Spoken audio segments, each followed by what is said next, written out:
அதிமுகவுக்கு நாளுக்கு நாள் பெருகும் மாற்றுக் கட்சியினரின் ஆதரவு. சென்னையைச் சேர்ந்த திமுக, அமமுக உள்ளிட்ட கட்சிகளில் இருந்து விலகிய நிர்வாகிகள் அதிமுக பொதுச் செயலாளர் முன்னிலையில் கழகத்தில் இணைந்தனர். மறைந்த தேமுதிக நிறுவன தலைவர் விஜயகாந்த் உருவப்படத்திற்கு அதிமுக எம்பி சி.வி. சண்முகம் மரியாதை. விஜயகாந்த் குடும்பத்தாருக்கு ஆறுதல் தெரிவித்தார். 6 அம்ச கோரிக்கைகளை வலியுறுத்தி 2 நாட்களாக நடைபெற்று வந்த போக்குவரத்து ஊழியர்களின் போராட்டம் ஒத்திவைப்பு. பொதுமக்களின் நலன் கருதி போக்குவரத்து ஊழியர்களின் போராட்டத்தை தற்காலிகமாக திரும்ப பெறுவதாக சென்னை உயர்நீதிமன்றத்தில் தொழிற்சங்கங்கள் தகவல். போக்குவரத்து தொழிற்சங்கங்கள் வைக்கும் கோரிக்கைகளை பரிசீலிக்காமல் அரசு பிடிவாதம் காட்டக்கூடாது. தமிழக அரசுக்கு சென்னை உயர்நீதிமன்றம் அறிவுரை. வேலை நிறுத்தத்தில் ஈடுபட்ட போக்குவரத்து ஊழியர்கள் மீது ஒழுங்கு நடவடிக்கை எடுக்கக்கூடாது. தமிழக அரசுக்கு சென்னை உயர்நீதிமன்றம் உத்தரவு. வரும் 19ஆம் தேதி நடத்தப்படும் பேச்சுவார்த்தையில் கோரிக்கைகளை விடிய அரசு நிறைவேற்றாவிட்டால் வரும் 20ஆம் தேதி மீண்டும் வேலை நிறுத்தம் போராட்டம் நடைபெறும். நாளை முதல் போக்குவரத்து ஊழியர்கள் பணிக்கு திரும்புவார்கள் என அண்ணா தொழிற்சங்க பேரவை செயலாளர் கமலக்கண்ணன் பேட்டி.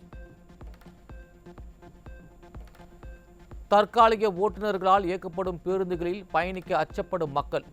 போக்குவரத்து தொழிலாளர்களின் கோரிக்கைகளை நிறைவேற்றாமல் பயணிகளின் உயிரை பணயம் வைக்கும் விடியா அரசு.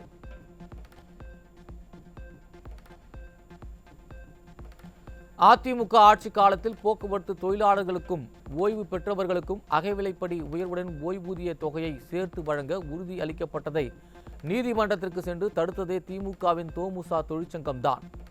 4 அல்லது 5 தவணைகளில் தருகிறோம் என அப்போதைய போக்குவரத்து துறை அமைச்சர் எம்.ஆர். விஜயபாஸ்கர் உறுதி அளித்ததையும் தோமுசா தொழிற்சங்கம் ஏற்கவில்லை என அதிமுக பொதுச் செயலாளர் எடப்பாடி கே. பழனிசாமி குற்றச்சாட்டு.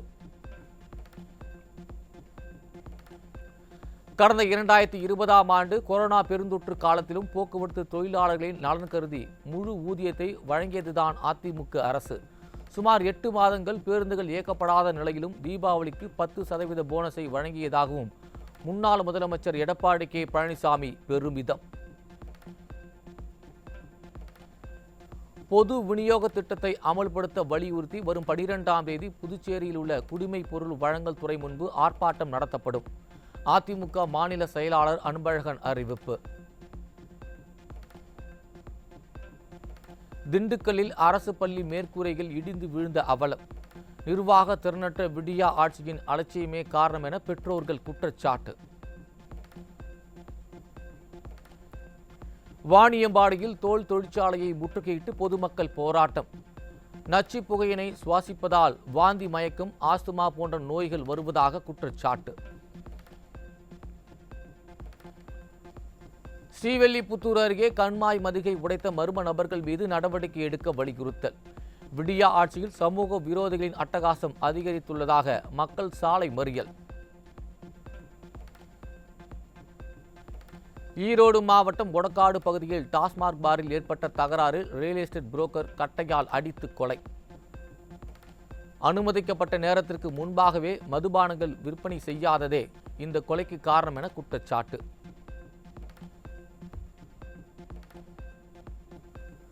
ஸ்ரீமுஷ்ணம் அருகே மழைநீரால் சேதமடைந்த நெற்பயிர்களுக்கு உரிய இழப்பீடு வழங்கவில்லை என குற்றச்சாட்டு.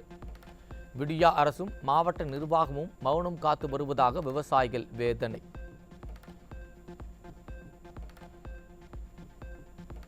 என்எல்சி நிறுவனத்திற்கு வீடு, நிலம் கொடுத்தவர்களுக்கு எவ்வித நிபந்தனையும் இல்லாமல் வேலை வழங்க வேண்டும். தவறும் பட்சத்தில் மிகப்பெரிய எதிர்ப்பை சந்திக்க நேரிடும் என அதிமுக எம்எல்ஏ அருண்மொழி தேவன் எச்சரிக்கை.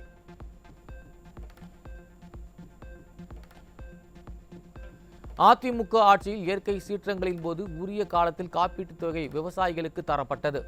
விடியா அரசு காப்பீட்டு நிறுவனங்களை தனக்கு சாதகமாக பயன்படுத்தி வருவதாக விவசாய சங்க ஒருங்கிணைப்பாளர் பி.ஆர். பாண்டியன் குற்றச்சாட்டு.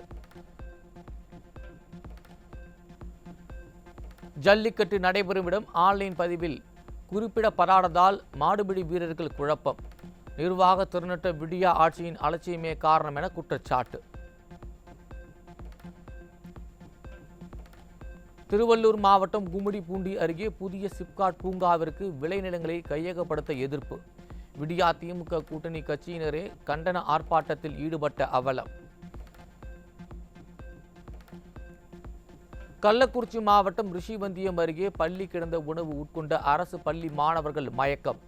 விடியா ஆட்சியின் அலட்சியமே காரணம் என பெற்றோர்கள் குற்றச்சாட்டு. திருவள்ளூர் மாவட்டம் பொன்னேரியில் விடியா அரசின் பொங்கல் தொகுப்பில் கரும்பு, வேஷ்டி, சேலை வழங்கவில்லை என புகார். விடியா பொம்மை முதலமைச்சரால் முறையாக பொங்கல் தொகுப்பு கூட வழங்க முடியவில்லையா என மக்கள் ஆதங்கம்.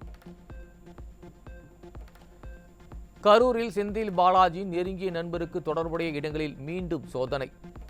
தொடர் வருமான வரித்துறை சோதனையால் கலக்கத்தில் விடியா திமுகவினர்.